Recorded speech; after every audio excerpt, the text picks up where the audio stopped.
Welcome back to the deep dive. Today, we're strapping in for a pretty complex ride, I think, deep into geopolitics. Yeah, it looks like it. We're starting with, well, an unexpected flashpoint in Latin America, Venezuela.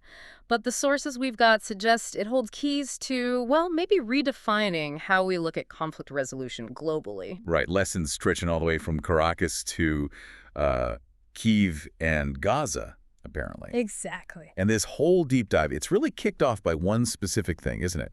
The 2025 Nobel Peace Prize. That's the trigger. Because when that prize lands on a struggle like this one, so politically charged, it's way more than just saying good job to someone. It's a statement. A huge political statement, yeah. Nonviolent but powerful.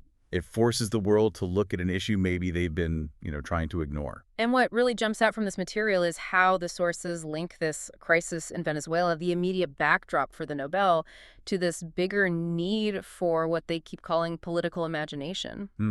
Okay. Define that a bit. It's like radical creative thinking, basically.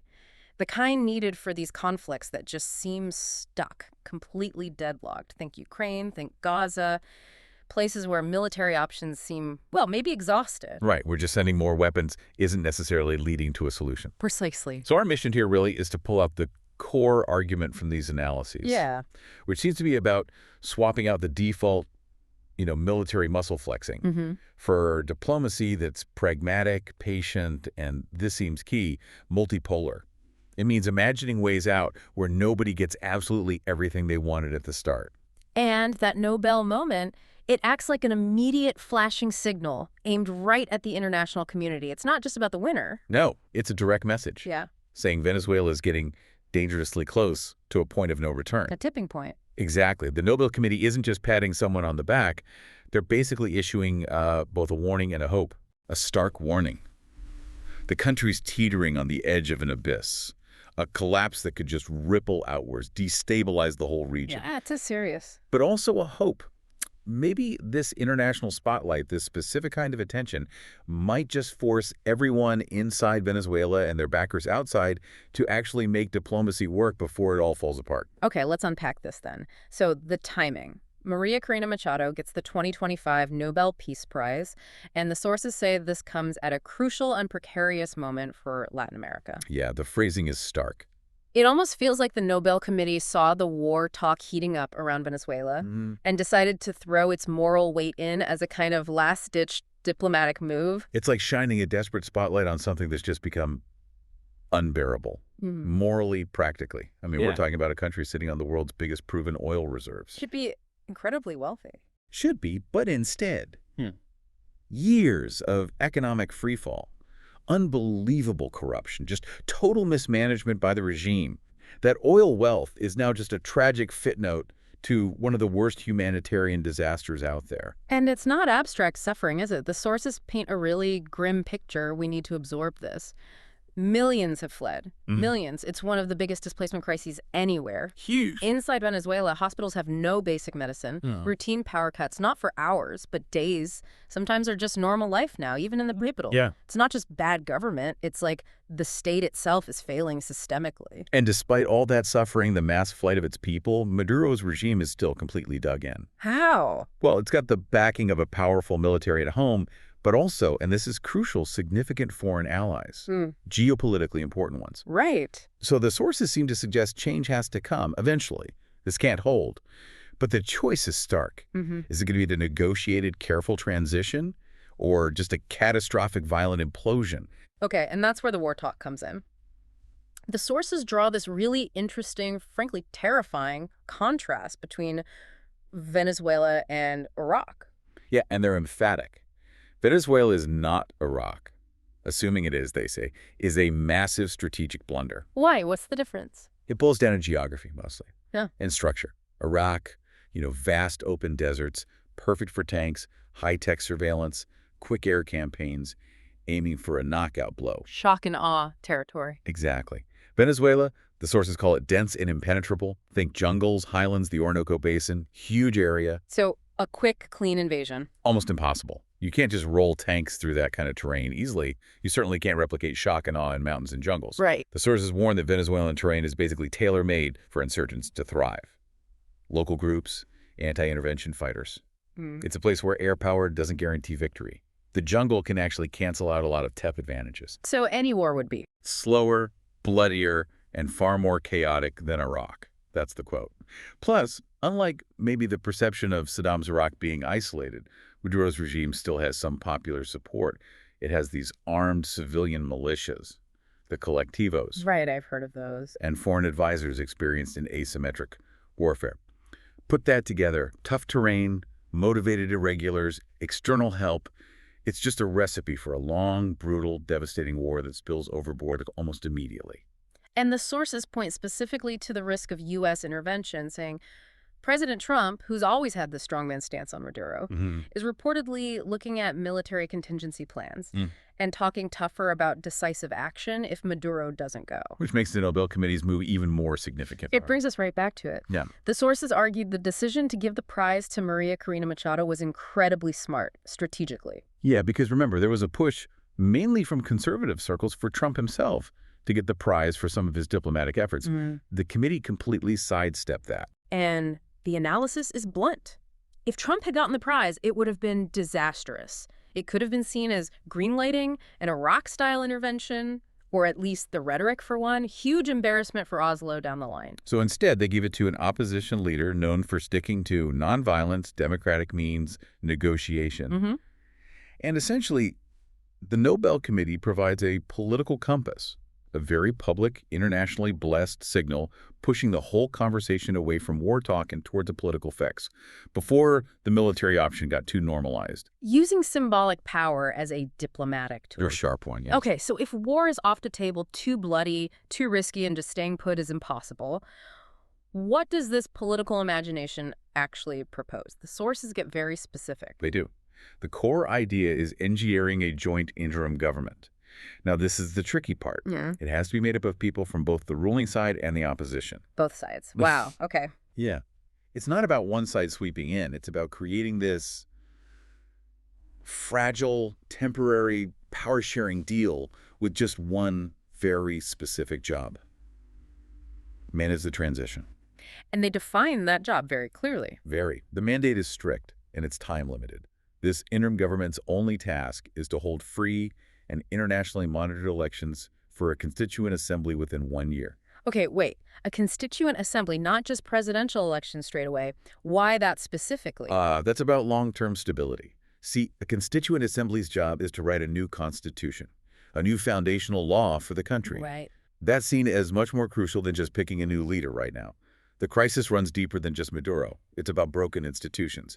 A new constitution is maybe the only way to reset things, build in checks and balances, depoliticize the military, the courts, make the whole system trustworthy again for everyone. That sounds incredibly difficult. Getting bitter enemies to trust each other that much. Is it actually feasible? Well, the feasibility comes from looking at history. Yeah. The sources point to precedents. Examples where this kind of delicate power sharing, this transition formula, actually worked despite massive distrust. Like where? The big one they cite is South Africa in the early 90s. Transitioning from apartheid. I mean, you can't imagine a deeper moral and political mess than that. No. Yet it was ultimately resolved through a negotiated transition. Power was shared temporarily to build a whole new foundation. Yeah, okay, that's a powerful example. Any others? They also mentioned Sudan's recent attempt at civilian military power sharing. They call it fragile but instructive. Instructive how? Fragile suggests it didn't end well. Exactly. It shows the risks. That process ultimately broke down. But the initial attempt, the framework itself, showed that this kind of model can get international backing and offer a temporary bridge away from just fighting. It shows the potential and the dangers. So what's the underlying formula? What are the non-negotiable ingredients for these messy transitions to even have a chance? The sources boil it down to 3 pillars. The first one's the toughest pill to swallow, but they say it's essential. Amnesty for cooperation. Amnesty. Yep. Meaning the people currently in power, especially top military brass, regime elites, need a credible guarantee they won't be prosecuted or face retribution if they play ball honestly in the transition and respect the final outcome. Whoa. Amnesty. For a regime blamed for... Well, everything we just discussed. Humanitarian crisis, corruption. How do the sources justify that? That sounds like letting people off the hook. That's the really hard calculation, isn't it? That's the political imagination bit in action. The argument is, Without that guarantee, that safe exit, Mm-hmm. why would the military and political elites ever agree to negotiate? Their only option is to fight to the end, protect themselves, let the state burn, rather than face prison or worse. So amnesty isn't a moral reward, it's Girl. the price of peace, the price of preventing total collapse. That's exactly how the sources frame it. It's the strategic price you pay to get the military to stand down and allow a peaceful transition. It buys the peace. Okay. That reframes it significantly. What are the other two pillars? Second is legitimacy for reform. The interim government gets instant international recognition, economic help, legitimacy if it genuinely commits to that reform path via the Constituent Assembly. Okay. And third, international oversight for elections. You absolutely need external actors, trusted guarantors, to watch over the whole process, especially the constitution writing and the elections. Make sure it's free, fair, transparent, so everyone trusts the results, particularly the opposition side, who have to be willing to dismantle their own parallel structures. That international peace sounds critical, given the distrust. Do the sources say who does what? What's the U.S. role in this? The U.S. is cast as the carrot. They hold the keys to easing the economic pain, which is their main leverage. So lifting sanctions, especially on oil, offering massive humanitarian aid, helping Venezuela get back into the global oil market quickly. So economic leverage, not military. Purely economic and stabilizing, yeah. And the neighbors. Colombia, Brazil. They are the guarantors. Their job is mainly political, diplomatic. They need to provide absolute assurance of neutrality, keep the process stable, make sure outside pressures are helpful, not destructive. The whole point, the sources say, is to let Venezuela finally use its own resources for rebuilding, not destroying itself. What's fascinating here is this whole model asks both sides, the regime and the opposition, to basically trust the diplomatic formula more than they trust their own gut instincts or their guns. Yeah. And the Nobel Prize. Yeah. It makes choosing that diplomatic path visible, legitimate on the world stage, Yeah. and maybe even internationally protected. It kind of sets the stage if the political imagination holds. Right. Let's shift gears a bit now, because the source material takes this Venezuelan model and immediately applies it much wider. This is where that political imagination concept really goes global, beyond Caracas. Yeah, the Nobel Prize and this transition formula it spotlights, they argue it has direct lessons for the wars raging right now in Ukraine and Gaza. Showing two very different kinds of conflict, requiring different kinds of imagination. Exactly. They draw this really sharp contrast between the two conflicts to show the limits, but also the potential of political imagination. Let's start with Gaza. Okay. How do they describe Gaza? As a moral labyrinth, meaning the conflict is just incredibly tangled up in history and faith. The claims aren't just about land right now, they're existential, often theological. Deep roots. Incredibly deep. So finding a clean political or territorial solution feels almost impossible. Peace there, the sources say, feels centuries away. That sheer depth makes the political path unbelievably hard because any compromise touches these fundamental ideas of identity, who belongs where, survival itself. Okay, so Gaza is the moral labyrinth. How is Ukraine different in this framework? Ukraine is framed as the negotiable conflict. They call it a war of maps and agreements, not theology. Ah, okay. More concrete, in a way. Exactly. The Yeah. violence is horrific, obviously, and the stakes for global security are huge. But the core issues, borders, security guarantees, sovereignty, are things that, in theory at least, can be resolved through politics and diplomacy. It's not tangled in the same ancient religious and moral knots as Gaza. It's about statehood, lines on a map, things that are inherently negotiable. And that contrast leads directly to the main point about political imagination and Ukraine. Yes. The sources argue that what Ukraine needs right now is a fundamental change in imagination, a radical shift away from the current global focus, which is mostly on enabling a purely military victory. Right, the narrative is heavily focused on military aid. It is, but the argument here is that the need isn't just for more weapons to achieve some total military win, which carries huge risks of escalation anyway. The real need is for clever political maneuvering, a willingness from everyone involved, Kiev, Moscow, their international backers, to embrace a political solution, to define an acceptable end state before a total military victory is even possible, or maybe even desirable given the cost. Shifting the goalposts. Shifting the goalposts from the battlefield to the negotiating table, exactly. That requires incredible political courage, doesn't it? To potentially say, okay, the perfect military win might cost too much, or it might not even be achievable. We need a negotiated peace, even if it's imperfect. Absolutely. Massive courage. And that's why the Venezuelan interim government model, messy, morally complex, sure provides the conceptual blueprint. How so? It proves that sometimes the only way out isn't total victory, but a compromise that both sides can live with, backed by outside guarantors. For Ukraine, that means imagining some kind of security setup, some territorial compromise that both sides can accept, even if neither side loves it. Okay, so if we're shifting the diplomatic imagination, that probably means new players, right? Especially with all the big power rivalries. The sources don't just say negotiate more, they actually propose a specific non-Western framework for Ukraine. They do. And it mirrors mediation efforts we've already seen, surprisingly effectively sometimes, in the Middle East. They point to the Gaza situation again. Despite it being that ultimate moral labyrinth, countries like Qatar and Egypt have managed to become essential go-betweens. Right, doing the hostage deals, truces. Exactly. Mediating under impossible circumstances, as the sources put it. They do it through very transactional, pragmatic diplomacy, focusing on immediate results, prisoner swaps, aid corridors, not grandstanding or taking sides. And these are non-Western powers working outside the usual U.S. or NATO channels, just focused on practical de-escalation. Precisely. So the source asks, if Qatar and Egypt can manage that kind of deal-making in Gaza, who could potentially do something similar for the war of maps in Ukraine? And the answer they propose is India and China working together. India and China jointly mediating in Ukraine. Wow, that's a big proposal. That would be a massive shift in how global diplomacy works. Huge shift. Putting major non-Western powers right in the center of what's fundamentally a European crisis. Okay, skepticism kicks in immediately. Why them? India and China aren't exactly neutral Switzerland, are they? They have their own ties, interests with Russia, with the West. True, but they possess a unique kind of diplomatic leverage or credibility that Western powers maybe lack in this specific conflict. The sources argue both India and China can talk to Moscow without antagonism. Meaning? Meaning they have existing relationships. Their calls aren't immediately dismissed as demands from an adversary asking for surrender, which is often how Western approaches might be perceived in Moscow. Okay. And on the other side, towards Kyiv.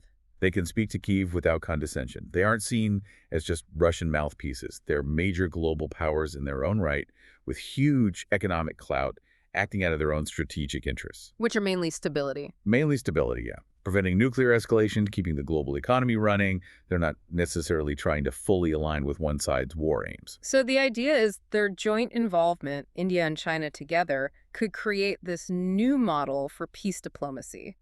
What are the characteristics of this model? The sources define it very clearly. Pragmatic, patient, and multipolar. Okay, let's break that down. Pragmatic.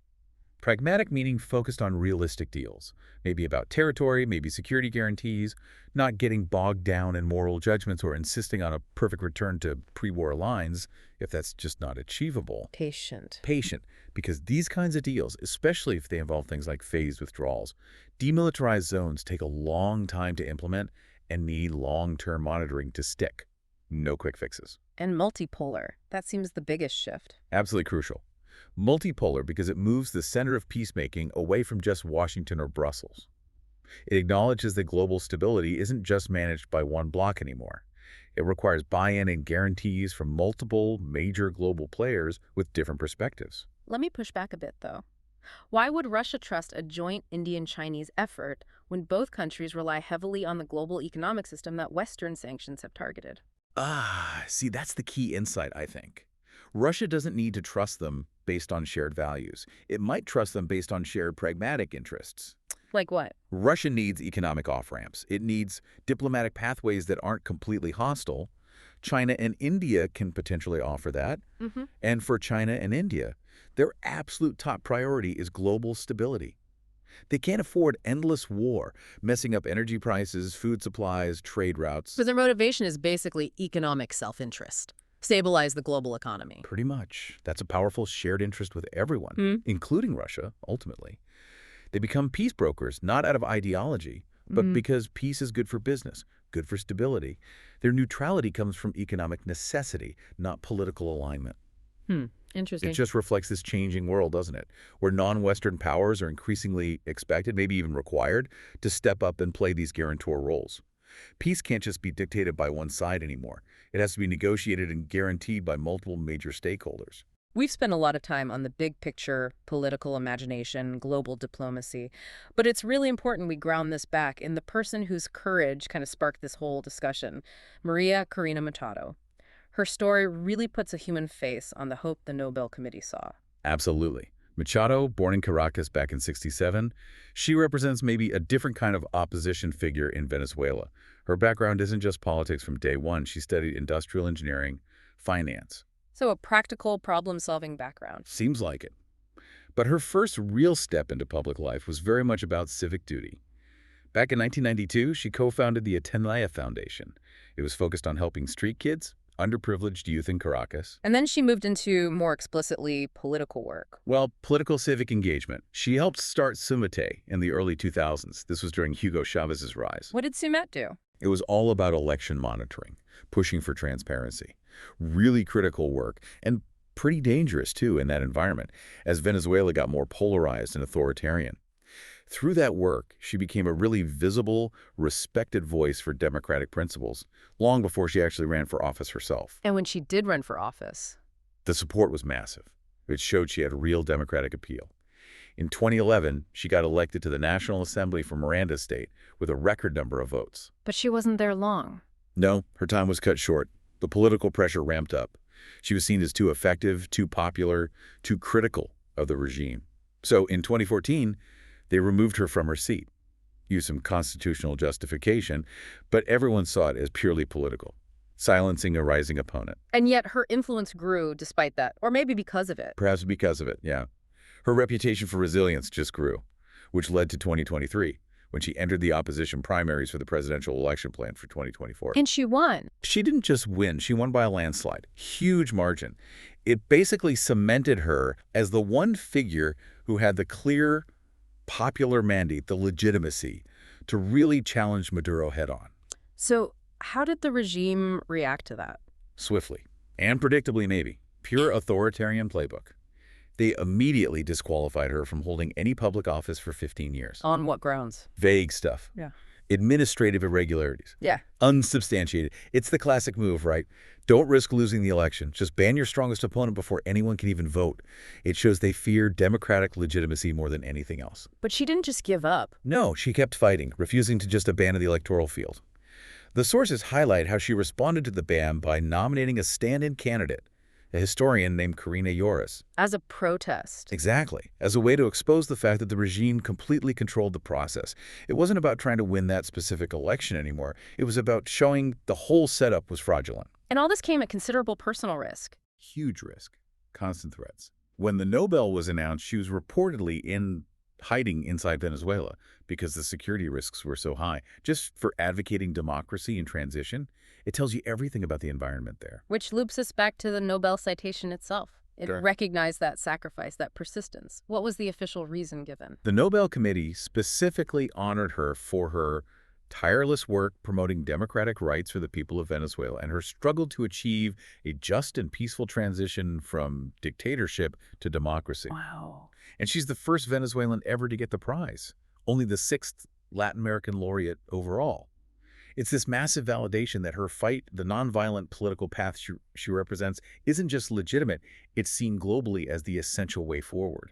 It's like the ultimate international endorsement of the non-military path she chose, even when facing down state repression. The world saying, we see your political imagination, now we need your opponents to show some too. Exactly. Hashtag outro. Well, this has been quite a journey, hasn't it? We started with one Nobel Prize announcement in Caracas. María Corina Machado. And ended up tracing its ripples across the globe, exploring this crucial idea of political imagination needed for conflicts far beyond Venezuela. Yeah, the thread connecting Caracas, Gaza, and Kiev seems to be this idea that the Nobel for Venezuela acts as a catalyst. It forces everyone inside and outside to make a very conscious, very public choice. A choice between Embracing a political, negotiated solution, aiming for reconstruction, or letting things continue down the current path of military posturing, pressure, and potentially catastrophic destruction. So the big takeaway from the sources seems to be that diplomacy needs creativity. It needs courage, just as much as military planning does, maybe even more. Definitely more, maybe. It's not about finding solutions everyone loves. It's about finding solutions everyone can live with. Building trust, the process, the formula, even when the people involved deeply distrust each other. And the sources note, history is going to judge whether this specific Nobel Prize actually becomes that catalyst for real peace talks. Right. Or if it just ends up being a kind of sad footnote before things got even worse. That choice seems to be hanging in the balance right now. Depends on diplomats, guarantors stepping up. It really does. Okay, so let's leave you, our listeners, with a final thought to chew on. Connecting these dots from Caracas to Kyiv. The source material talked about that Venezuelan formula, specifically the controversial amnesty for cooperation part. The guarantee against retribution. Right. So here's the question. Given all the deep interests involved in Ukraine, oil, gas, trade, influence, could that proposed India-China mediation model somehow borrow from that amnesty concept? Not necessarily amnesty for individuals, but maybe applying that idea of guaranteed non-retribution to things like territorial claims or security concessions. Could that incentivize a negotiated way out of the war of maps? How could amnesty translate from people to territory or status? This is definitely something to mull over. Builds on the sources, takes it one step further for you to think about. The time for that creative, maybe uncomfortable, multipolar diplomacy is definitely now. Absolutely. Until the next deep dive, we hope you stay well informed.